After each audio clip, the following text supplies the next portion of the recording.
à Paris, Alger, on va se casser la voix. Salut à tous les frérots, j'espère que vous allez bien. Bienvenue sur la chaîne MTO Foot. Et aujourd'hui, on plonge dans l'actualité brûlante des JO 2024. Et après vous avoir fait le débrief de Maroc-États-Unis, on va passer au débrief de France-Argentine. Un match que tout le monde attendait avec impatience. Et c'était un match très bizarre. Deux équipes qui avaient peur l'une de l'autre. Mais en même temps, j'avais la sensation qu'il y avait une équipe qui voulait garder le ballon, l'Argentine, et une équipe de France qui était là pour contrer. Et l'équipe de France, ça a très bien marché parce que ils ont ouvert le score. Mais après, j'ai trouvé une sorte de possession très stérile de la part des Argentins. Quelques actions, mais c'était pas non plus des actions très dangereuses. Il y en a eu quelques-unes, mais c'était très compliqué. Et les contres de l'équipe de France marchaient vraiment très très bien. On va revenir sur tout le match dans cette vidéo, parler un peu des compos, des stats, etc. J'espère que la vidéo va vous plaire. Bon visionnage. Avant que la vidéo commence, n'oubliez pas l'abonnement, le petit like, le petit commentaire pour le référencement et n'hésitez pas à partager les potes. Partons maintenant sur les compos des deux équipes. Alors côté argentin, je suis pas très connaisseur, je peux donner un peu mon avis sur quelques joueurs. Otamendi a fait un très gros match, un match de patron, hein, bien sûr, c'est pour ça qu'il est là. Julián Alvarez, je ne l'ai pas vu du match. Je dirais que Fernandez, ça va, ça a été un bon match, mais le reste, c'était très compliqué. Moi qui connais Rulli de Villarreal, et bah là, je l'ai trouvé en grande difficulté. Pas un très très bon match de Rulli. Et concernant l'équipe de France, et ben moi je dirais que c'est quand même très bien noté parce que aucun joueur n'a été en dessous de l'autre. Une équipe très cohérente, du moins qui avait envie de se battre pour les autres. Des joueurs qui voulaient se battre pour leurs coéquipiers. Il y a un joueur surtout moi qui m'a impressionné, c'est Mateta. On sent de la puissance, de la vivacité, de l'explosivité dans ce joueur. Et je me pose toujours la question pourquoi aucun grand d'Europe ne s'est positionné sur lui. Quel joueur, quel niveau, il est exceptionnel. Ensuite, Michael Olise.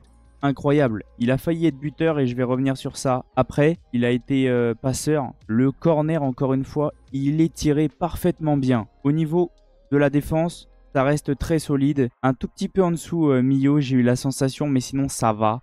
C'était pas catastrophique. Les entrées des Français, bah, côté argentin, je peux pas trop vous dire, j'ai beaucoup regardé l'équipe de France jouer, moins les Argentins. Loco a fait vraiment du bien sur le côté, incroyable. Akliouche, il a été bon sur le but qui a été refusé, mais attention, sur la fin, il ratait énormément de passes.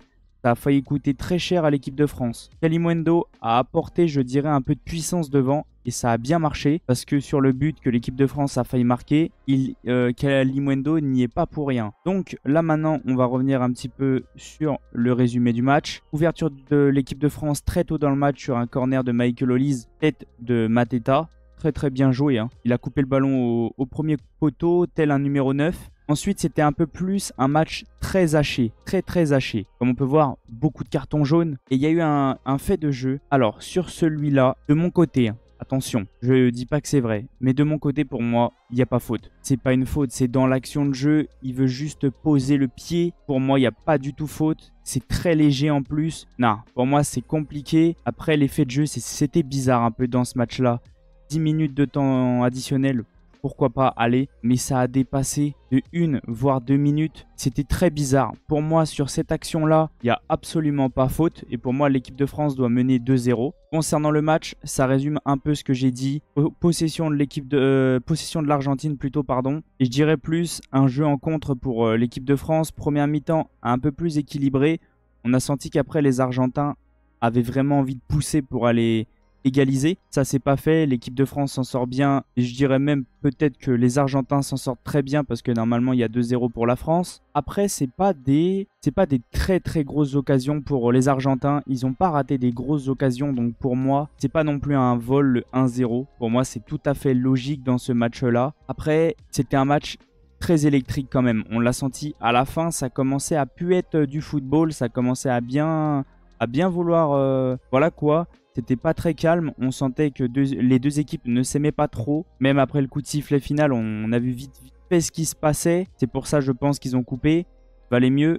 Mais ouais, depuis tout ce qui s'est passé entre l'équipe de France et l'Argentine, déjà la Coupe du Monde au Qatar, la victoire des Argentins, après ça c'est un fait de jeu, mais il y a eu des choses déjà très bizarres. Et ensuite, tout ce qui s'est passé Après la Copa, je n'en parlerai pas sur la chaîne parce que je veux pas trop parler de ça, je veux rester que dans le football. Mais on comprend un peu pourquoi les deux équipes voulaient absolument gagner. Donc moi, oui, je dis que le score reflète quand même le match. Pas de très grosses occasions pour les Argentins. Une équipe de France très bien en place. Donc pour moi, c'est tout à fait logique. Par contre, le seul truc qui m'a déçu, c'est qu'il y a eu énormément de cartons jaunes. Comme on peut voir, 1 pour l'équipe de France, 2, 3, 4, 5. Et les Argentins, 4, 5, ça fait beaucoup. Pour moi, ça fait beaucoup. Il y a eu beaucoup de coupures dans le match, beaucoup de tacles, de fautes. C'était pas un match non plus. Sur la fin, oui, ça s'est un petit peu animé. Ça partait d'un côté, ça partait de l'autre. C'était mieux sur la fin. Par contre, je voudrais revenir aussi sur la blessure. Alors, je crois qu'il est sorti sur blessure et ça peut faire mal. Après, Bradley Loco est très bon. Moi, c'est un joueur que j'aimerais qu'il vienne à Paris, donc c'est pas non plus trop inquiétant. Je sais pas si c'est une grosse blessure pour Truffert. À voir ce que ça va donner. En tout cas, de mon côté, j'ai pas eu bon sur mon prono, mais j'ai annoncé l'équipe de France qui allait se qualifier, chose faite. Mais ça reflète pas non plus trop les cotes. Après, est-ce que c'était pas voulu de défendre un peu plus, de laisser le ballon à l'Argentine, vu que l'équipe de France menait? Est-ce que c'était pas voulu, ouais, voilà, de contrer? Je sais pas ce que Thierry Henry a réclamé aux joueurs. En tout cas, n'hésitez pas à me dire dans les commentaires ce que vous avez pensé du match. Est-ce que ça vous a plu ou non? Est-ce que vous êtes content de la qualification de l'équipe de France? Qu'est-ce que vous avez pensé du match? Des joueurs un peu plus dans l'individuel? N'hésitez pas à me dire, je viendrai vous répondre dans les commentaires. En tout cas, je vais vous laisser sur cette fin de vidéo. J'espère que ça vous aura plu, je vous le redis. Merci à tous ceux qui suivent sans arrêt la chaîne, qui s'abonnent, qui like, etc. Je vais vous laisser sur cette fin de vidéo et je vous dis à la prochaine. Ciao les potes. N'hésitez pas à aller voir les 2 vidéos qui s'affichent sur le côté. Ça peut vous intéresser et ça fait toujours plaisir. Pour toi Paris, on va se casser la voix.